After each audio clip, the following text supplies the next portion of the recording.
نوشیروفز P T I رہنما حکیم عادل صحافی عزیز میمن کی تعزیت کے لیے مہراب پور پہنچ گئے اور میڈیا سے بات کرتے ہوئے کہا اچھا صحافی تھا، ایک دلیر شخص تھا، اس انداز سے اس کو بربریت سے مارا گیا ہے.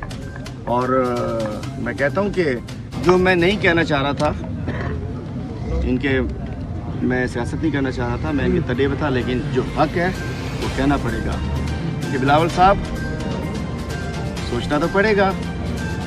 شہناز بین کا قاتل آپ کی پارٹی کا یو سی کا چیئرمین، صحافی علی شیر راجپر کا قاتل یونین کونسل پٹیدن کا چیئرمین، اور عزیز میمن شہید کے قتل کے پیرے بھی آپ کی پارٹی کی طرف جا رہے ہیں. اور اس سے پہلے بھی کرمنلز کو ٹکٹ دیتے ہیں، آپ خوف سے الیکشن جیتے ہیں. کہتا ہوں کہ صحافی جو ہیں یہ وہ لوگ ہیں جو کام اپوزیشن کو کرنا چاہیے وہ آپ لوگ کر رہے ہوتے ہیں.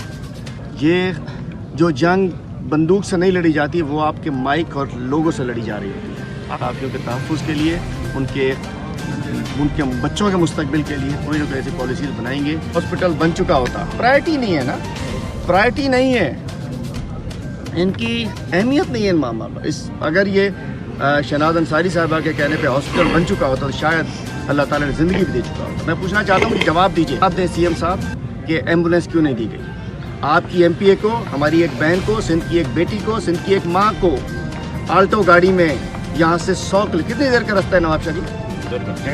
1.5 گھنٹے وہ تڑپتی ہوئی گئی.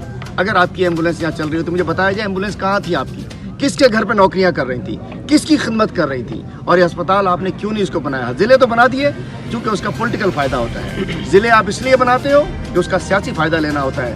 ہسپتال اس لیے نہیں بناتے کہ اس کی آپ وہاں علاج نہیں کرانا ہوتا. آپ کا علاج تو بڑے بڑے لندنوں میں، امریکہ میں، فرانس میں، سوئٹزرلینڈ میں آپ لوگوں کے بڑے لوگوں کے علاج ہو جاتے ہیں. غریب شہناز جیسی ایک وہ ایم پی ہے جو آج بھی ویگنار کے اندر گھوم رہی تھی. میں کہتا ہوں سلام ہماری بہن شہناز کی عظمت کو. 2 دفعہ کی ایم پی ہے، آج اس کے پاس کوئی بڑی گاڑی نہیں تھی، آج اس کے پاس کچھ نہیں تھا، اور اس کو بلا کے مارا گیا. اس دہشت کے خلاف انشاءاللہ ہم جنگ لڑیں گے اور ختم کریں گے. Thank you.